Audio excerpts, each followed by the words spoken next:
Video তো দেখছো, সবে দেখ রা বেটা সুর, বেটারে চুরিত ধরা হয়েছে, বেটারে অটো চুরিত ধরা হয়েছে, বেটা ডাকাইত হিসাবে অনলাইনও এখন পরিচিত হয়ে গেছে।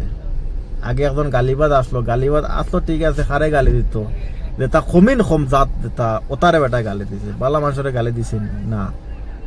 তো ঠিক আছে, ওর সুর খান মানি আর আমরা এখন কার জিনিস চুরি করছে মালিক নাই।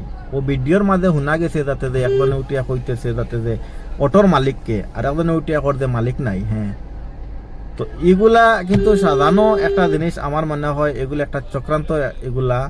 কারণ পাড়াপড়শি তাকে দেখিও, যেমন একজন যদি উফরে দিয়ে উঠে আর একজনের জ্বলে, কিছু কিছু মাদারসু দখল আছেন তারার জ্বলে।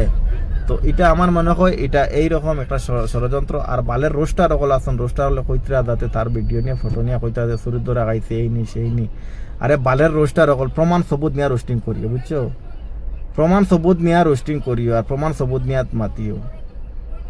আমার মনে হয় এটা একটা ষড়যন্ত্র হইতে পারে, এগুলো একটা বানানো কাহিনী হইতে পারে, এইরকমই আমার মনে হয়, এইরকম লাগতেছে। তবে চুরির ধরা খাইলে আতে গোটা চুরির ধরা খাইয়া আতে গোটাই প্রমাণ সহ ভিডিও ছাড়ো।